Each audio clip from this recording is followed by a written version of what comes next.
They said enough is enough. Why rough and get stuck? Why nut? It's a must. Why not? If you butt, why? I need cookouts on August 5th for the rest of our lives. Mark your calendars. I need kids in the unhoused getting free haircuts. I need step competitions and J-set battles in a neighborhood near you. They wanted to put white people on the Juneteenth flyers? Cool. Because this one's for the niggas. Strictly for the niggas. This one's for the niggas. What? The real niggas. Y'all already know what I'm talking about. Them shirtless boys? Skip to their loo. Aquaman said, I will cross the ocean for you. Woo!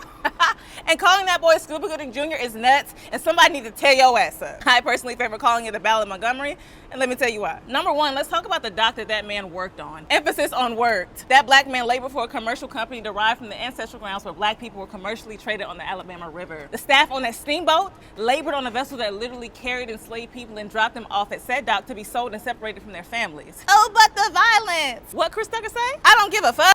Look here, let me tell you something. We are elated. We are ecstatic about this footage. And contrary to popular belief that black people are inherently violent, so we would just want to see other black people be violent, no, we're happy because we got to see other black people be free. Glory. Black people free to defend themselves, free to meet every action with an equal and opposite reaction, free to come to the defense of one another, free to express their rage. It is as much cathartic as it is revolutionary. I could literally cry. And for them to do it so freely without the threat of dying is soul stirring. It ignites the joy down in my heart. Nonviolence was the most effective option in the mid-1900s because hanging was a sport. It was a pastime, period. And the judge, the jury, the executioner, and the police took part in the hunt. Nonviolence has functioned as a barometer for propriety and decorum for so long that many of y'all have confused what was once a strategy for intentional passiveness. When ain't nothing about us ever been meek. White people have actively tried to convince you that violence does not get you anywhere, all the while using violence to get them everywhere since 1492 because they dread the day you choose to wield violence against them. Talk to them. Now with that said, ain't nobody telling y'all to go around cracking heads, Unc. Because let's not act like y'all wasn't lucky that nobody had no guns out there. And back to you, Unc, because I understand that you've been waiting on this moment all your life. But the fight could have gone longer if you did not whack-a-mole that lady. The gender ratio was doing perfectly fine until you went in on the overkill. Which brings me to my favorite part of the whole video. I don't want to ever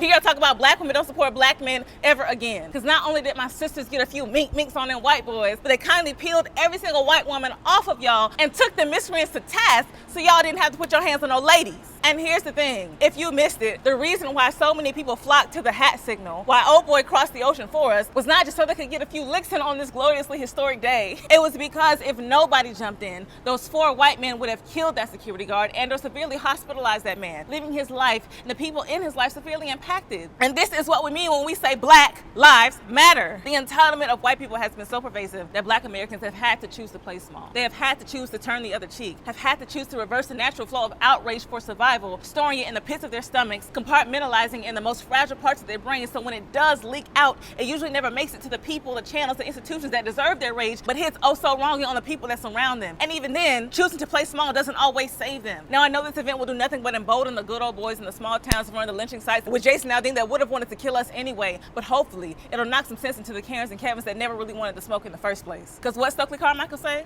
All the scared niggas are dead. I'm supposed to be on vacation, damn it. Calder, let's go. We're out of here.